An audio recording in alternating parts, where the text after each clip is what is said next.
Assalamualaikum warahmatullahi wabarakatuh. Selamat pagi dan salam sejahtera bagi kita semua. Yang kami hormati Bapak Safandi, STMKOM selaku dosen pengampu mata kuliah kewarganegaraan serta rekan-rekan mahasiswa yang kami banggakan. Perkenalkan, kami merupakan salah satu kelompok dari kelas 1B mata kuliah kewarganegaraan.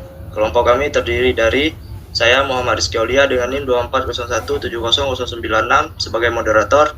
Kemudian ada Muhammad Ausid Adari dengan NIM 240170123 dan Rifki Alfanzo Atalah dengan NIM 240170204. Pada kesempatan ini, kami akan memaparkan presentasi dengan judul Peran Mahasiswa dalam Meningkatkan Kesadaran Hukum di Era Digital. Latar belakang. Yang pertama, perkembangan digital mengubah cara interaksi sosial dan penyebaran informasi. Teknologi digital dapat membuat komunikasi dan penyebaran informasi menjadi lebih cepat dan luas. Namun, kemudahan ini juga membawa risiko seperti penyalahgunaan informasi dan pelanggaran hukum terutama di media sosial. Yang kedua, data menunjukkan bahwa pelanggaran hukum digital sangat tinggi. Terdapat 4.200 kasus pelanggaran Undang-Undang ITE di tahun 2022 dan 62% mayoritas pelakunya adalah generasi muda usia 18 sampai dengan 25 tahun. Yang ketiga, sebagian besar mahasiswa aktif di media sosial, namun hanya sedikit yang memahami konsekuensi hukum dari aktivitas digital mereka. Banyak yang belum menyadari bahwa aktivitas digital seperti mencemarkan nama baik, menyebarkan hoax, atau mengunggah konten tanpa izin dapat berujung pada sanksi hukum. Berdasarkan latar belakang tersebut, kami mengangkat 3 rumusan masalah. Yang pertama, bagaimana tingkat pemahaman hukum dasar mahasiswa di era digital. Yang kedua, apa tantangan mahasiswa dalam menyebarkan kesadaran hukum. Yang ketiga, strategi apa yang efektif untuk meningkatkan peran mahasiswa sebagai agen literasi hukum digital. Tujuan kami memaparkan presentasi ini yang pertama, menjelaskan pentingnya peran mahasiswa dalam meningkatkan kesadaran hukum di era digital. Kami akan memberikan pemahaman bahwa mahasiswa bukan hanya sebagai pengguna, tetapi juga bisa menjadi agen perubahan di era digital. Yang kedua, mengidentifikasi tantangan utama yang dihadapi mahasiswa dalam edukasi hukum digital, termasuk kurangnya pemahaman, minat, dan dukungan dari lingkungan kampus. Yang ketiga, mendorong mahasiswa memanfaatkan teknologi digital sebagai media edukasi hukum. Media yang digunakan menarik dan mudah diakses, seperti TikTok, Instagram, dan YouTube. Selanjutnya, konsep kesadaran hukum. Kesadaran hukum adalah pemahaman dan kesadaran seseorang terhadap pentingnya menaati hukum demi menciptakan ketertiban sosial. Kesadaran hukum mencakup 4 aspek utama. Yang pertama, pengetahuan hukum atau law awareness, yaitu sejauh mana seseorang memahami aturan hukum yang berlaku. Yang kedua, pemahaman hukum atau law acquaintance, yaitu kemampuan memahami maksud dan tujuan dari suatu peraturan. Yang ketiga, sikap hukum atau legal attitude, yaitu kecenderungan untuk menghargai hukum. Yang keempat, pola perilaku hukum atau legal behavior, yaitu bagaimana seseorang bertindak sesuai hukum dalam kehidupan nyata. Sekian dari saya. Slide selanjutnya akan dijelaskan oleh rekan saya Muhammad Ausid Adari. Kepada Muhammad Ausid Adari kami persilahkan. Baik, terima kasih kepada saudara Rizky Aulia. Perkenalkan, nama saya Muhammad Ausid Adari dengan NIM 240170123. Di sini saya akan menjelaskan tentang literasi hukum digital. Literasi hukum digital ialah kemampuan seseorang untuk memahami dan menerapkan aturan hukum yang berlaku di dunia digital. Terdapat 4 komponen utama literasi hukum digital. Yang pertama, pemahaman dasar hukum digital, yaitu kemampuan memahami aturan dan regulasi hukum yang berlaku di dunia digital seperti Undang-Undang ITE, hak hukum terkait perlindungan data pribadi, hak cipta, dan kejahatan cyber. Yang kedua, kesadaran hak dan kewajiban digital, yaitu mengetahui hak sebagai pengguna internet serta kewajiban sebagai pengguna internet, seperti tidak menyebar hoaks, tidak melakukan plagiarisme atau ujaran kebencian, dan menghargai hak kekayaan intelektual orang lain. Yang ketiga, etika dan tanggung jawab bermedia digital, yaitu berperilaku secara etis dan bertanggung jawab dalam menggunakan teknologi digital. Misalnya, tidak membuli atau menyebarkan informasi tanpa izin, menghindari komentar yang bisa dianggap pencemaran nama baik ataupun fitnah. Dan yang keempat ialah kritis terhadap konten hukum digital, yaitu mampu menganalisis informasi hukum di internet secara logis dan skeptis, dapat membedakan antara opini dan fakta hukum, tidak dapat mudah terprovokasi oleh konten hukum yang viral namun tidak akurat, dan dapat memastikan informasi hukum bersumber dari otoritas yang sah. Baik, selanjutnya. Terdapat beberapa peran mahasiswa.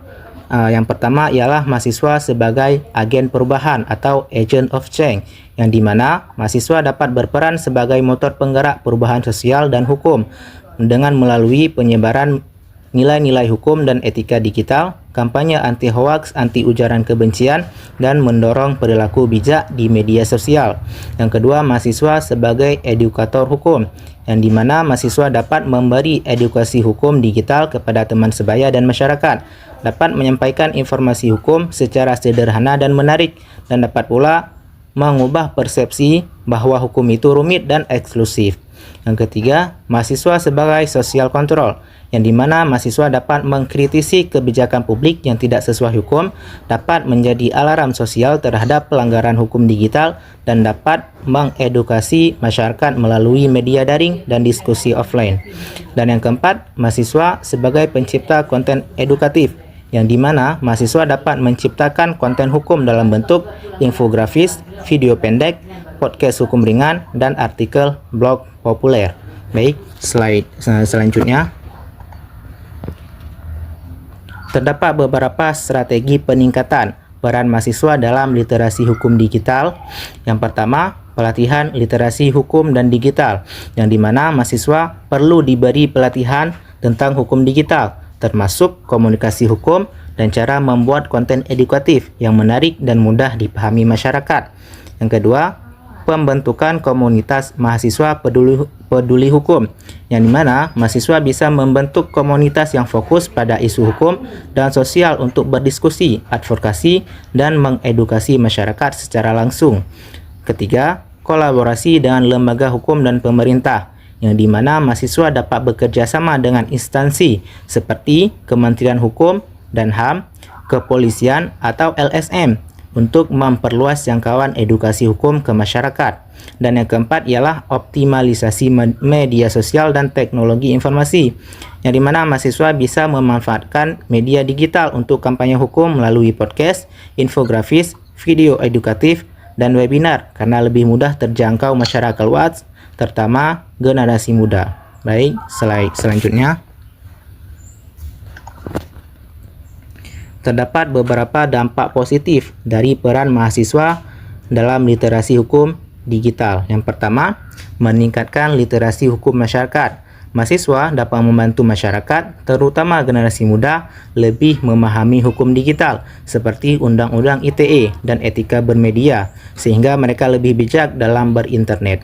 Yang kedua, mencegah pelanggaran hukum digital. Dengan adanya edukasi yang tepat, mahasiswa dapat mengurangi kasus seperti penyebaran hoaks, ujaran kebencian, pencemaran nama baik, dan pelanggaran privasi di media sosial.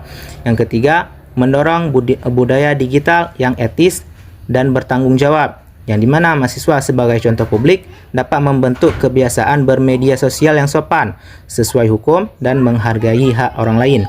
Dan yang keempat ialah menumbuhkan kesadaran kritis terhadap isu hukum, yang dimana mahasiswa dapat melakukan kegiatan kampanye, konten edukatif, atau diskusi hukum yang membuat publik lebih kritis terhadap informasi digital, peraturan pemerintah, dan dampak hukum dari aktivitas online. Baik, terima kasih. Untuk slide selanjutnya akan dijelaskan oleh teman kami, Saudara Rizky Alfonso. Kepadanya dipersilahkan. Terima kasih kepada Saudara Muhammad Asid Audari. Perkenalkan, nama saya Rifki Alfanjo Atala dengan NIM 240170204. Di sini saya akan membahas pemahaman hukum dasar. Dari penelitian yang kami lakukan, terdapat 52% mahasiswa yang memiliki pemahaman hukum dasar yang sedang, 25% yang baik, 17% yang rendah, dan hanya 29% yang pernah ikut seminar atau pelatihan hukum. Dan ada gap antara mahasiswa hukum dan mahasiswa non-hukum, yaitu mahasiswa hukum mendapatkan skor 4,2 dan mahasiswa non-hukum mendapatkan skor 2,8. Baik, selanjutnya. Selanjutnya yaitu tentang tantangan mahasiswa. Yang pertama, kurangnya pemahaman mendalam tentang hukum. Banyak mahasiswa, terutama dari jurusan non-hukum, merasa belum cukup memahami regulasi seperti Undang-Undang ITE. Yang kedua, minimnya minat dan kepedulian dari teman sebaya. Topik hukum seringkali dianggap tidak relevan atau membosankan dengan kehidupan sehari-hari, sehingga sulit untuk mengangkat audiens muda dari media sosial. Yang ketiga, keterbatasan dukungan dan fasilitas dari kampus. Masih sedikit universitas yang menyediakan pelatihan hukum digital atau ruang kreatif untuk mahasiswanya. Yang keempat, takut disalahartikan atau dikritik di media sosial. Mahasiswa cenderung khawatir dianggap sok tahu atau mereka takut diserang balik secara digital. Baik, selanjutnya. Selanjutnya yaitu kesimpulan. Yang pertama, mahasiswa memiliki potensi besar sebagai agen literasi hukum digital. Mahasiswa sebagai generasi muda memiliki kemampuan untuk menyebarkan informasi hukum secara luas dan mudah dipahami oleh masyarakat. Yang kedua, perlu dukungan pelatihan dan kolaborasi lintas sektor.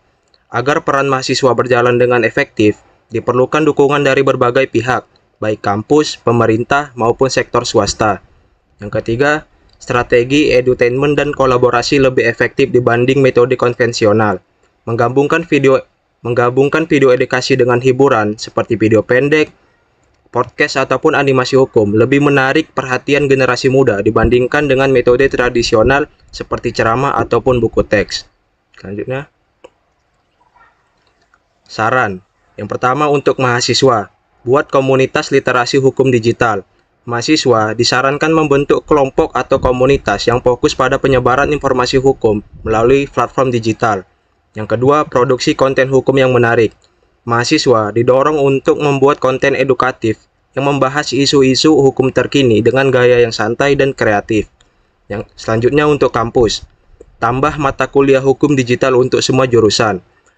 Kampus diharapkan mengintegrasikan mata kuliah hukum tentang hukum digital tidak hanya di Fakultas Hukum saja, tetapi di jurusan lain seperti teknik, komunikasi, dan bisnis. Yang kedua, bangun pusat legal tech kampus. Kampus diharapkan membentuk pusat inovasi teknologi kampus untuk mengembangkan solusi berbasis teknologi terkait hukum.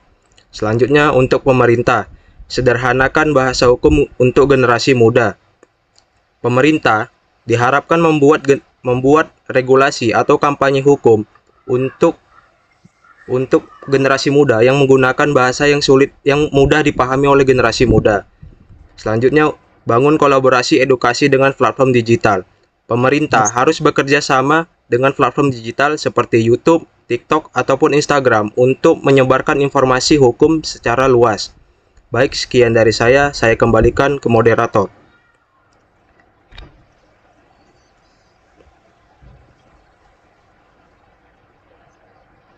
Baik, terima kasih kepada rekan-rekan saya atas penjelasan yang telah disampaikan. Demikianlah presentasi yang dapat kami sampaikan mengenai peran mahasiswa dalam meningkatkan kesadaran hukum di era digital. Semoga apa yang kami sampaikan bermanfaat dan dapat membuka wawasan kita semua tentang pentingnya memahami dan menyebarkan nilai-nilai hukum, terutama di era digital yang terus berkembang. Terima kasih atas perhatian dan waktu yang telah diberikan. Mohon maaf jika ada kekurangan dalam penyampaian kami. Jangan lupa tinggalkan komentar jika teman-teman punya ide kreatif tentang cara meningkatkan kesadaran hukum di era digital. Sekian dan terima kasih. Assalamualaikum warahmatullahi wabarakatuh.